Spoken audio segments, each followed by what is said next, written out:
Programme آواز جرس کے سامعین کی خدمت میں محمود احمد کا سلام و آداب۔ بسم اللہ الرحمن الرحیم۔ معزز سامعین، رمضان کا مبارک مہینہ جب شروع ہو تو ایک مسلمان کو مزید 7 کام کرنے چاہیے۔ ویسے تو روزمرہ زندگی میں ہم بہت سے کام کرتے ہیں، لیکن ان 7 کاموں کی جانب ایک مسلمان کو خصوصی توجہ دینی چاہیے۔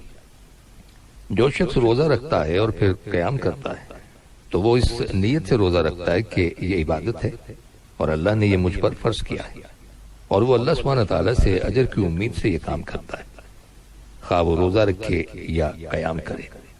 اور اسے یہ امید رکھنی چاہیے کہ اللہ سبحانہ تعالیٰ اس کے گزشتہ تمام گناہوں کو معاف کر دے گا۔ دنیا کے اندر انسان جتنے بھی نیک اعمال کرتا ہے ان کا اجر احادیث میں بیان کیا گیا ہے کہ اس کا اجر یہ ہے اور اس کا اجر یہ ہے، لیکن دین کے اندر 3 کام ایسے ہیں جن کے اجر کی حد شریعت نے بیان نہیں کی ہے۔ ان میں سب سے پہلا کام روزہ ہے۔ نبی اکرم صلی اللہ علیہ وسلم نے ارشاد فرمایا، اور یہ حدیث قدسی ہے، اللہ سبحانہ تعالیٰ فرماتا ہے کہ روزہ میرے لیے ہے تو اس کا بدلہ بھی میں ہی قیامت کے دن دوں گا۔ دنیا میں اس کا اجر بیان نہیں کیا گیا۔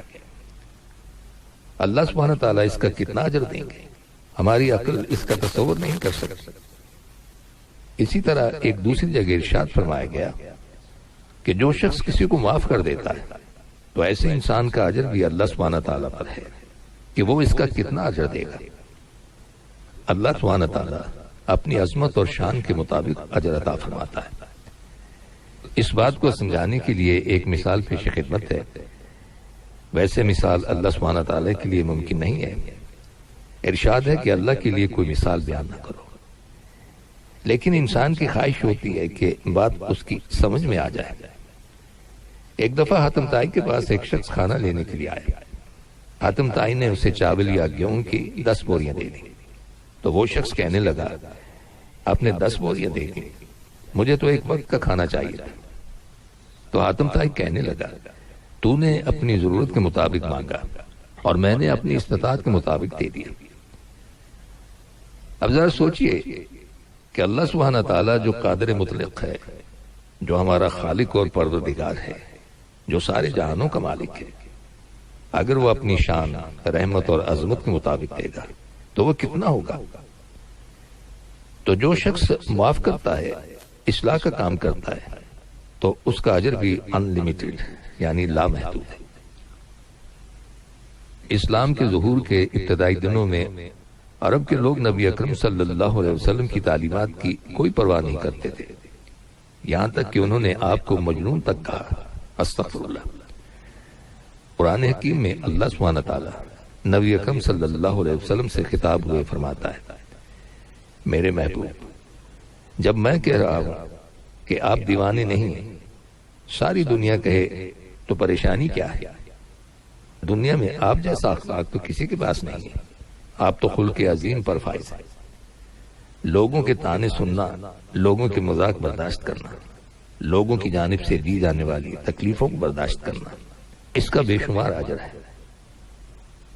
تو روزہ رکھنا، معاف کرنا اور لوگوں کی جانب سے دی جانے والی تکلیفوں کو برداشت کرنا اور صبر کرنا، یہ اتنا بڑا عمل ہے کہ اس کے اجر کا اندازہ اس دنیا میں لگانا ممکن نہیں ہے۔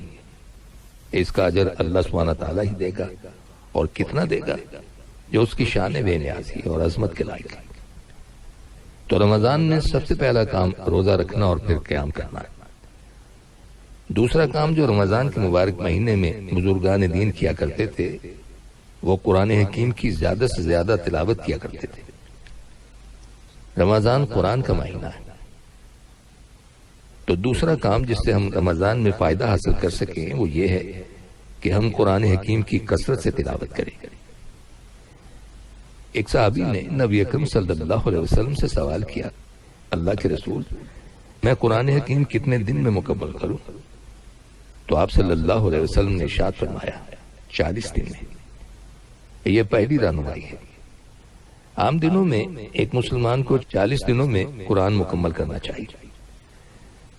تو ان صحابی نے عرض کیا کہ یا رسول اللہ، میرے پاس اور طاقت ہے، تو نبی اکرم صلی اللہ علیہ وسلم نے فرمایا 1 مہینے میں مکمل کر لو۔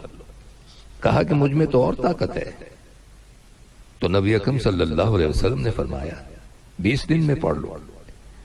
تو صحابی کہنے لگے یا نبی مجھ میں تو اور طاقت ہے، تو نبی اکرم صلی اللہ علیہ وسلم نے فرمایا 15 دن میں پڑھ لو۔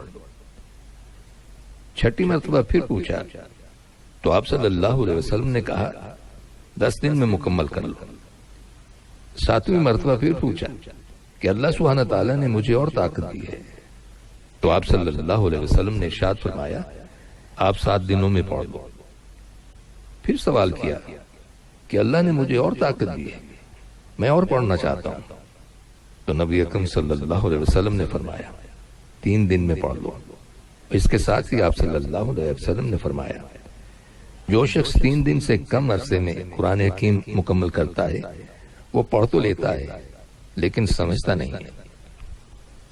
عرب میں پرانے وقتوں کے لوگ 3 دن سے کم مدت میں بھی قرآن حکیم پڑھ لیا کرتے تھے، وہ اہل زبان تھے، وہ سمجھتے تھے اور پڑھ لیتے تھے۔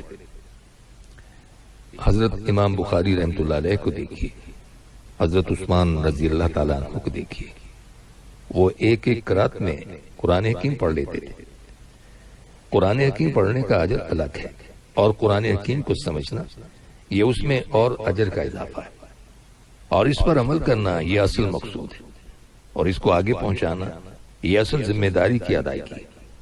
اور تیسرا کام رمضان میں حلال چیزوں سے پرہیز کی جاتی ہے صبح سے لے کر شام تک۔ اپنی زبان کو غیبت سے بچانا، فحش گوئی سے بچانا، ہر غلط بات سے بچانا، یہ روزے کا اصل مقصد ہے۔ حضرت ابو ہریرہ رضی اللہ تعالیٰ عنہ سے روایت ہے کہ نبی اکرم صلی اللہ علیہ وسلم نے ارشاد فرمایا جو شخص رمضان میں جھوٹ بولنا ترک نہیں کرتا، جاہلانہ اعمال کو نہیں چھوڑتا، تو اللہ کو کوئی ضرورت نہیں ہے کہ یہ بھوکا رہے یا پیاسا رہے۔ حلال چیز سامنے پڑی ہو، کوئی بڑے سے بڑا انعام رکھ دے، لیکن روزے دار اس کے قریب نہیں جاتا، اس لیے کہ روزہ رکھا ہوا ہے۔ تو جو حرام چیز ہے یعنی جھوٹ بولنا، غیبت کرنا، کسی کی برائی بیان کرنا، تو روزے کی حفاظت کرنے کے لیے انسان کو اپنی زبان کی حفاظت کرنی چاہیے۔ اور روزے دار اگر 5 نمازیں وقت پر پڑھتا ہے، قرآن حکیم کی تلاوت کرتا ہے، تو وہ اگر سویا ہوا بھی ہے تو اللہ سبحانہ تعالیٰ اسے عبادت کا ہی ثواب دیتے، لیکن شرط یہ ہے کہ وہ کسی کی غیبت نہ کرے، کسی کی برائی بیان نہ کرے۔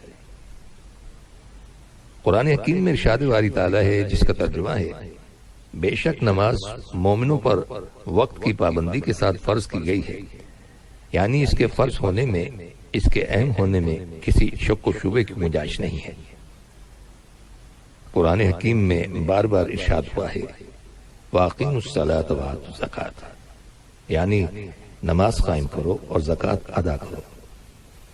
اگر ہم قرآن حکیم کے احکامات پر غور کریں تو واضح ہو جاتا ہے کہ شاید ہی نماز سے زیادہ کسی اور چیز کے بارے میں اتنا تاکیدی حکم دیا گیا ہے۔ اصل میں نماز ہمارے روزمرہ ہونے والے گناہوں کے کفارے کا بھی ذریعہ ہے۔ حقیقت یہ ہے کہ ہم سب انسان کسی نہ کسی طرح غلطی کر بیٹھتے ہیں، کوئی نہ کوئی گناہ ہم سے سرزد ہو جاتا ہے، لیکن جب ہم نماز ادا کرتے ہیں تو ساتھ ساتھ ہمارے گناہوں کی صفائی ہوتی چلی جاتی ہے۔ حضرت ابو ہریرہ رضی اللہ تعالیٰ عنہ کہتے ہیں کہ نبی اکرم صلی اللہ علیہ وسلم نے ارشاد فرمایا تمہارا کیا خیال ہے کہ اگر تم میں سے کسی کے دروازے پر نہر بہتی ہو اور وہ اس نہر میں ہر روز 5 مرتبہ نہائے تو کیا اس کے بدن پر کوئی میل کچیل باقی رہے گا؟ صحابہ اکرام نے عرض کیا نہیں، کسی قسم کا کوئی میل کچیل باقی نہیں رہے گا۔ تو آپ صلی اللہ علیہ وسلم نے ارشاد فرمایا یہی ان 5 نمازوں کی مثال ہے۔